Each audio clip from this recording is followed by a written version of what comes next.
Hi dears, അസ്സാം വലൈക്കും, welcome back. ഇന്നത്തെ നമ്മുടെ സ്പെഷ്യൽ ഡിഷ് ഒരു ബ്രേക്ക്ഫാസ്റ്റ് ഡിഷാണ്. ഈസി ആയിട്ട് നമുക്ക് തയ്യാറാക്കാൻ പറ്റിയിട്ടുള്ള ഒരു ഇൻസ്റ്റൻറ്റ് ദോശയുടെ റെസിപ്പിയാണ് ഇന്ന് ഞാനിവിടെ ഷെയർ ചെയ്യുന്നത്. അപ്പോൾ അതിലേക്ക് ബേക്കിംഗ് സോഡ, ഈസ്റ്റ് ഒന്നും നമുക്കതിലേക്ക് ചേർക്കേണ്ടതായിട്ടില്ല. ഈസി ആയിട്ട് നമുക്ക് തയ്യാറാക്കിയെടുക്കാൻ പറ്റും. ഞാനിത് ഫസ്റ്റ് ടൈമാണ് ട്രൈ ചെയ്യുന്നത്. നല്ല ടേസ്റ്റ് ഉണ്ട്. അതെനിക്ക് എൻ്റെ ഒരു ഫ്രണ്ട് പറഞ്ഞു തന്നിട്ടുള്ളതാണ്, ഹുസ്ന എന്ന് പറയുന്ന. അപ്പോൾ അവൾക്ക് ഒത്തിരി താങ്ക്സ് ഉണ്ട്. അപ്പോൾ ഇത് ട്രൈ ചെയ്തവരുണ്ടെങ്കിൽ ഒന്ന് കമൻറ്റ് ചെയ്യണം കേട്ടോ. അപ്പോൾ ആദ്യം ഞാനൊരു മിക്സിയുടെ ബ്ലെൻഡർ എടുത്തിട്ടുണ്ട്. അതിലേക്ക് 1 കപ്പ് അരിപ്പൊടിയാണ് എടുക്കുന്നത് കേട്ടോ. 1 കപ്പ് അരിപ്പൊടി വെച്ചിട്ടാണ് ഞാനിത് തയ്യാറാക്കിയെടുക്കുന്നത്. പിന്നെ അതിലേക്ക് 1 കപ്പ് ചിരവിയ തേങ്ങ ചേർത്ത് കൊടുക്കുന്നുണ്ട്. അപ്പോൾ നമ്മൾ എത്രയാണോ അരിപ്പൊടി എടുത്തത് അതിനനുസരിച്ച് ചിരവിയ തേങ്ങയും എടുക്കണം. അതുപോലെ തന്നെ സെയിം അളവിൽ തന്നെ 1 കപ്പ് നമ്മുടെ വേവിച്ച ചോറും ചേർത്ത് കൊടുക്കുക. നമ്മൾ കുക്ക് ചെയ്ത് വെച്ചിട്ടുള്ള ചോറ്, ഏത് ചോറായാലും കുഴപ്പമില്ല. അപ്പോൾ അതെല്ലാം അരിപ്പൊടിയുടെ അതേ അളവിലെടുക്കുക. പിന്നെ അതിലേക്ക് 1 മുട്ട പൊട്ടിച്ചൊഴിക്കുന്നുണ്ട്. അതുപോലെ 1 ടേബിൾ സ്പൂൺ പഞ്ചസാരയാണ് ഞാൻ ചേർത്ത് കൊടുത്തിട്ടുള്ളത്. നിങ്ങളുടെ മധുരത്തിനനുസരിച്ച് ചേർത്ത് കൊടുത്താൽ മതി. പിന്നെ ആവശ്യത്തിനുള്ള ഉപ്പും ചേർത്ത് കൊടുക്കുക. പിന്നെ ആ സെയിം കപ്പിന് തന്നെ 1 കപ്പ് വെള്ളം കൂടെ ഞാൻ ചേർത്ത് കൊടുത്തിട്ടുണ്ട്. ഈ വെള്ളം മതിയാവില്ല, കുറച്ചും കൂടെ വേണ്ടി വരും. അപ്പോൾ ഇതൊന്ന് അരഞ്ഞ് കിട്ടാൻ വേണ്ടിയിട്ട് 1 കപ്പ് വെള്ളം ഒഴിച്ചിട്ട് ഇത് നന്നായിട്ടൊന്ന് അരച്ചെടുത്തിട്ട് വരാം. അപ്പോൾ അതാ ഈ ഒരു കൺസിസ്റ്റൻസിയിൽ നമുക്കിത് നല്ല പേസ്റ്റ് രൂപത്തിൽ അരച്ചെടുത്തിട്ടുണ്ട് കേട്ടോ. ഇനി നമുക്കതൊരു ബൗളിലേക്ക് മാറ്റാം. ബൗളിലേക്ക് ഒഴിച്ചു കൊടുത്തിട്ടുണ്ട്. ഇനി നമുക്കിത് കുറച്ചുകൂടെ ഒന്ന് ലൂസാക്കി എടുക്കണം. ഇതിപ്പോൾ നല്ല ടൈറ്റിലാണല്ലോ ഇരിക്കുന്നത്. ഒരു ദോശമാവിൻ്റെ ഒരു പരുവത്തിലാണ് നമുക്ക് ഇത് കിട്ടേണ്ടത്.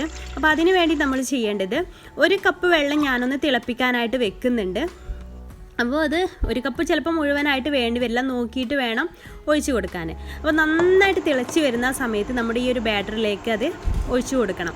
ഒഴിച്ച് കൊടുക്കുമ്പോൾ തന്നെ നന്നായിട്ട് ഇളക്കി കൊടുക്കുകയും ചെയ്യണം കേട്ടോ. ഞാൻ മുന്നേ ഒരു ഓട്ടാടയുടെ റെസിപ്പി ഇട്ടിട്ടുണ്ടായിരുന്നു. അതിങ്ങനെ ആയിരുന്നു, നല്ല തിളച്ച വെള്ളം ഒഴിക്കുമ്പോൾ തന്നെ ഇങ്ങനെ ഒഴിച്ചു കൊടുത്ത് ചുറ്റിച്ച് കൊടുക്കണം.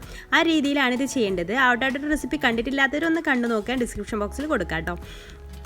അപ്പോൾ നമ്മുടെ ബാറ്ററിൻ്റെ കൺസിസ്റ്റൻസി ഒരു ദോശയുടെ പരുവാണ് കേട്ടോ. ഇനി അപ്പം തന്നെ നമുക്ക് ചുട്ടെടുക്കാം. അപ്പോൾ അതിന് വേണ്ടിയിട്ടൊരു പാന് ചൂടാക്കാൻ വെക്കുക. ഒരു നോൺ സ്റ്റിക്കിൻ്റെ പാൻ എടുത്തിട്ട് ചൂടായതിന് ശേഷം നമുക്ക് ഓരോ തവി മാവ് ഇങ്ങനെ ഒഴിച്ചു കൊടുക്കാം. എന്നിട്ട് ജസ്റ്റ് ഒന്ന് ഇതുപോലെ അങ്ങ് ചുറ്റിച്ച് കൊടുക്കുക. കൂടുതൽ ചുറ്റിച്ച് കൊടുക്കേണ്ട ആവശ്യമൊന്നുമില്ല, ജസ്റ്റ് ഇതുപോലെ അങ്ങ് ചുറ്റിച്ച് കൊടുക്കുക.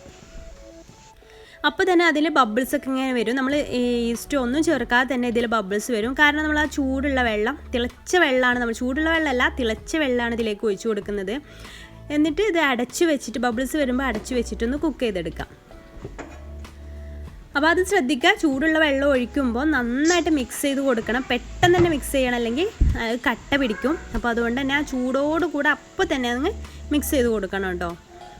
അപ്പോൾ ഇത് നന്നായിട്ട് കുക്കായിട്ട് വന്നിട്ടുണ്ട്. ഇനി നമുക്ക് ചട്ടിയിൽ നിന്ന് എടുക്കാം. പെട്ടെന്ന് തയ്യാറാക്കാൻ പറ്റും ചെയ്യും കേട്ടോ ഇത്. അപ്പോൾ ഇതിൻ്റെ കൂടെ നമുക്ക് ചട്നി ആയാലും, അതുപോലെ ഞാനിപ്പോൾ ഇതിലേക്ക് കടലക്കറിയാണ് ഉണ്ടാക്കിയിട്ടുണ്ടായിരുന്നത്. മുട്ടക്കറി ആയാലും എല്ലാം നല്ല കോമ്പിനേഷനാണ് കേട്ടോ. ഏത് കറി വേണമെങ്കിലും നിങ്ങൾക്ക് യൂസ് ചെയ്യാം. പുളിയൊന്നും ഇല്ലല്ലോ, അപ്പോൾ ഏത് കറി വേണമെങ്കിലും നിങ്ങൾക്ക് യൂസ് ചെയ്യാം. ഇതുപോലെ നമുക്ക് എല്ലാം ഒന്ന് ചുട്ടെടുക്കാം. അപ്പോൾ കൂടുതൽ അങ്ങ് ചുറ്റിച്ച് കൊടുക്കേണ്ട ആവശ്യമില്ല, ജസ്റ്റ് ഒന്ന് ഇതുപോലെ അങ്ങ് ചുറ്റിച്ച് കൊടുത്താൽ മതി. എന്നിട്ട് ബബിൾസ് വരുമ്പോൾ വീണ്ടും അടച്ചു വെക്കുക. ഇതുപോലെ എല്ലാം ഒന്ന് ചുട്ടെടുത്തിട്ട് നമുക്ക് സെർവ് ചെയ്യാം. അപ്പോൾ ഈസി അല്ലേ? നിങ്ങൾക്ക് തയ്യാറാക്കി നോക്കുന്നവരൊക്കെ ഉണ്ടെങ്കിൽ ഒന്ന് കമൻറ്റ് ചെയ്യാം കേട്ടോ, ഇതുപോലെ തയ്യാറാക്കിയിട്ടുള്ളവരൊക്കെ.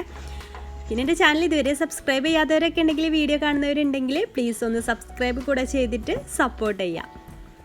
അപ്പോൾ ഇന്നത്തെ വീഡിയോ നിങ്ങൾക്ക് ഇഷ്ടമാണെങ്കിൽ ലൈക്ക് ചെയ്യാനും, വേറെയുള്ളവരിലേക്കൊക്കെ ഷെയർ ചെയ്യുന്ന താല്പര്യം ഉണ്ടെങ്കിൽ ഷെയർ ചെയ്യാനും മറക്കരുത് കേട്ടോ.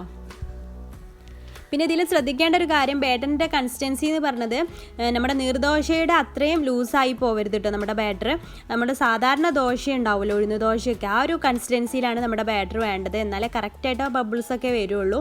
നീർദോശയുടെ അത്രയും ലൂസാവുമ്പോൾ നമുക്ക് കറക്റ്റായിട്ട് കിട്ടില്ല. അതൊന്ന് ശ്രദ്ധിക്കുക. പിന്നെ അതുപോലെ തന്നെ ഞാനിവിടെ 1 കപ്പ് വെള്ളം തിളപ്പിച്ചതിൽ 1/4 കപ്പാണ് എടുത്തിട്ടുള്ളൂ. 1 കപ്പ് മുഴുവനായിട്ട് എടുത്തിട്ടില്ല. അപ്പോൾ നിങ്ങൾ ഒഴിച്ച് നോക്കിയിട്ട് അതിനനുസരിച്ച്, ചിലപ്പോൾ ചില അരിപ്പൊടിക്കൊക്കെ ചില വെള്ളം കൂടുതൽ വേണ്ടിയൊക്കെ വരും. അപ്പോൾ അതൊക്കെ നോക്കിയിട്ട് വേണം ചെയ്യാൻ വേണ്ടിയിട്ട്. അതൊക്കെ ഒന്ന് ശ്രദ്ധിച്ചാൽ മാത്രം മതി കേട്ടോ. അപ്പോൾ ശരി, ഇൻഷാ അല്ലാ പുതിയൊരു റെസിപ്പി ആയിട്ട് നമുക്ക് അടുത്തൊരു ദിവസം കാണാം. അതുവരേക്കും ബൈ, താങ്ക് യു.